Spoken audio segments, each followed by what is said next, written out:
Olá a todos!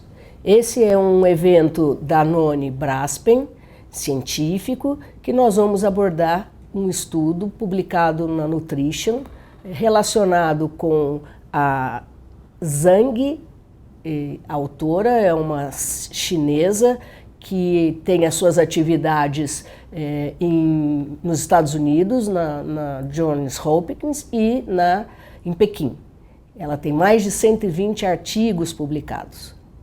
Esse é um artigo que fala sobre o impacto da terapia nutricional nos resultados e na custo-efetividade em pacientes em risco nutricional.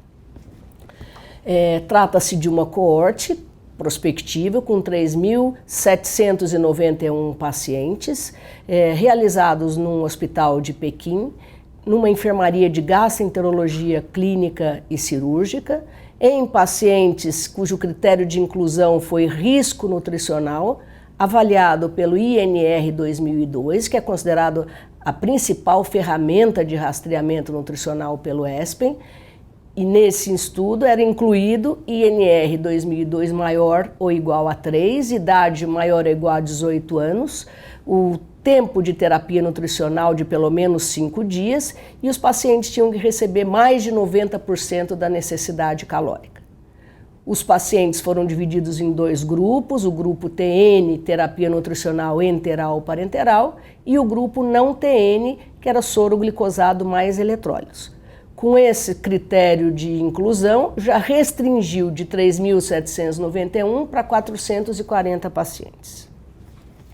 Aqui nós vemos os 2 grupos, o grupo TN recebeu 25 a 30 quilocalorias por quilo por dia, 0,15 a 0,2 gramas por quilo por dia de nitrogênio, de forma adequada, que é mais de 90% da terapia nutricional preconizada, 186 pacientes, com o grupo não TN, 254 pacientes. Aqui a gente lembra que na China é proibido randomizar pacientes em risco nutricional e, portanto, a distribuição dos pacientes nesses 2 grupos ela era feita por decisão médica, que incluiu a atitude do paciente e da família, cobertura ou não de seguro de saúde e o julgamento clínico.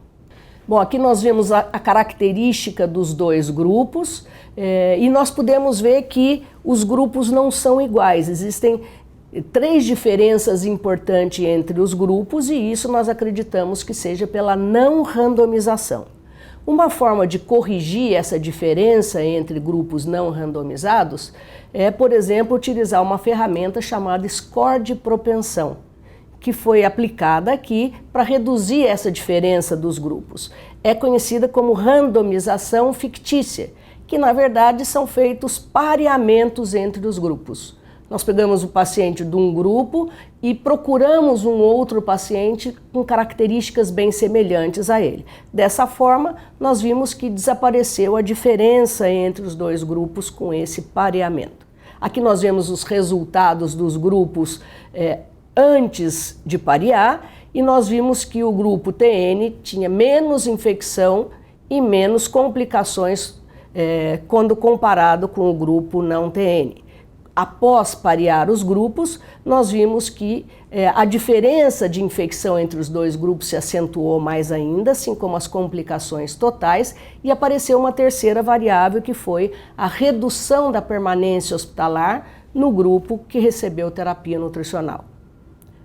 A relação da custo-efetividade é feita pela diferença entre o custo dos 2 grupos relacionados com a efetividade. E a efetividade, nesse caso aqui, é medida pela porcentagem de pacientes sem infecção.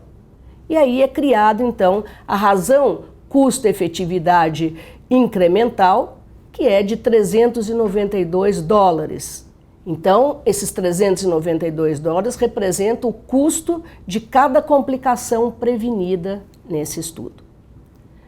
Concluímos, então, que a terapia nutricional nesse estudo reduz complicações infecciosas e complicações totais, reduz o tempo de internação e, como o custo de cada complicação prevenida é de $398, nós podemos dizer que no grupo terapia nutricional parece ser custo efetivo.